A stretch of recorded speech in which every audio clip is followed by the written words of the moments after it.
غیر قانونی طور پر بھارت کے زیر قبضہ جموں کشمیر میں بھارتی فوجیوں نے مختلف علاقوں میں محاصرے اور تلاشی کی کارروائیوں کے دوران کئی افراد کو گرفتار کر لیا۔ قابض فوجیوں نے ضلع پونچھ کے علاقوں شاستار، گرسائی، سنائی، شیندرا، سورنکوٹ اور مینڈر کے ساتھ ساتھ راجوری، کٹھوا اور سانبا اضلاع کے مختلف علاقوں میں بھی کارروائیاں کی اور کئی افراد کو گرفتار کر لیا۔ بھارتی فوج نے ان کارروائیوں کے دوران ہیلی کاپٹر کا بھی استعمال کیا۔ بھارتی فورسز نے ضلع شوپیاں کے علاقے امام صاحب میں بھی محاصرے اور تلاشی کی ایک کارروائی کے دوران 2 نوجوانوں کو گرفتار کر لیا۔ دریاسنا سری نگر میں پارلیمانی انتخابات کی تیاریوں کے سلسلے میں بھارتی فورسز نے علاقے میں پابندیاں مزید سخت کر دی ہیں۔ ایک سینئر پولیس افسر نے بتایا ہے کہ پولنگ اسٹیشنوں کی حفاظت کے لیے ایک جامع سیکورٹی پلان تیار کیا جا چکا ہے۔ انہوں نے کہا کہ ہر پولنگ اسٹیشن کی حفاظت بھارتی پیراملٹری فورسز اور پولیس کے 12 سے 15 مسلح اہلکار کریں گے۔ سری نگر انتخابی حلقے میں پولنگ 13 مئی کو ہوگی۔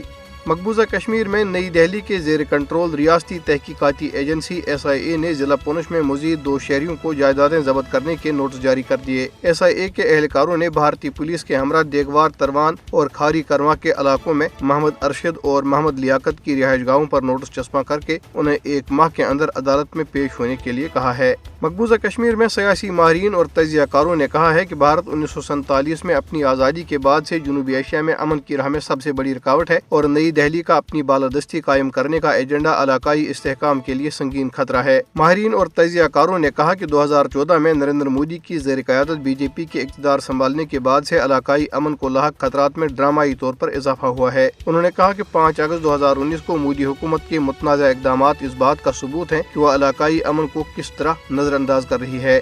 جموں کشمیر کے بارے میں اسلامی تعاون تنظیم کے رابطہ گروپ نے تنازع کشمیر کے فوری اور پرامن حل پر زور دیا ہے۔ رابطہ گروپ کا اجلاس OIC کے 15ویں سربراہی اجلاس کے موقع پہ گیمبیا کے دارالحکومت بنجول میں ہوا۔